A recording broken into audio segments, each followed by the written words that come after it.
I think there's some problems.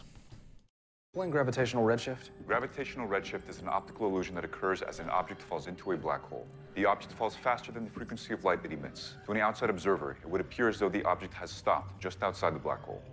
I don't think that is gravity. Right. That's not the redshift, right? That's not the redshift. Redshift is the... Go ahead, what's redshift? Redshift is the expansion of space. And so because of the there's a couple of reasons. So you could do a redshift from velocity. So say if I throw a baseball at you towards the screen, the baseball has not only the arm speed that I threw it, but it's also like I'm driving a car, so it gets the double speed. Do it the other way.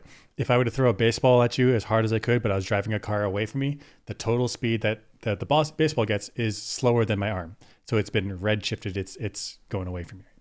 And so that's redshift from just velocity differences. There's gravitational redshift, is what they're talking about here, which is caused from the expansion of space. So say if we shoot a photon that's a blue color, because of the space which is expanding as that photon goes towards the camera, it'll be stretched out. It'll have a longer wavelength. It'll be redder. That's gravitational redshift.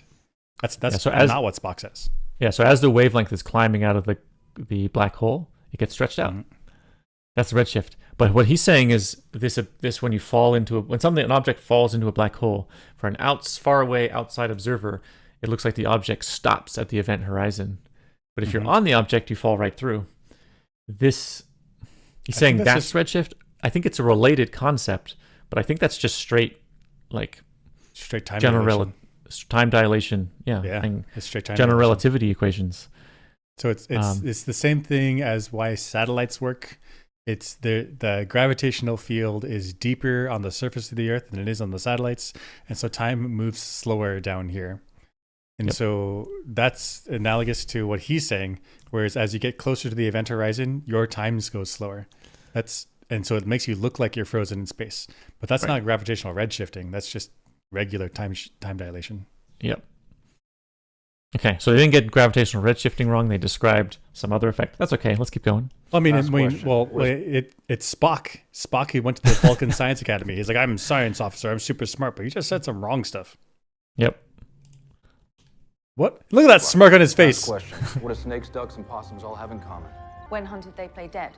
Ortegas, plot a course to take us close to the event horizon. Hemmer, you and the cadet have access to EV suits? We do, sir. You were going to slingshot off the black hole and drop the AP350 as a decoy. Okay, so they're going to slingshot around the black hole, open the cargo bay with Hemmer and Uhura. I've got suits on. Yep. And they're going to throw away something that's going to, the AP350, which will explode, making it look like the Enterprise is destroyed and frozen in place. And the Enterprise can be like, boop, I'm out of here. Is that right? I guess that's the plan. Yeah, I guess so. Okay. If I'm a crew member and I hear this wacky scenario, I'm like, what are we doing? What? We're doing what now? We're going... Yeah. Because like on the bridge crew, they hear it. But then when it gets relayed to the rest of the ship, you're like, what? Like, we're doing what? Can we just leave? He's like, stand to the crew, we're going to play possum and then run away. Okay, Pike out. Like, what the... What? I don't want to play possum. I don't want to we're sitting duck. Oh, we're literally sitting duck. Like, this feels terrible.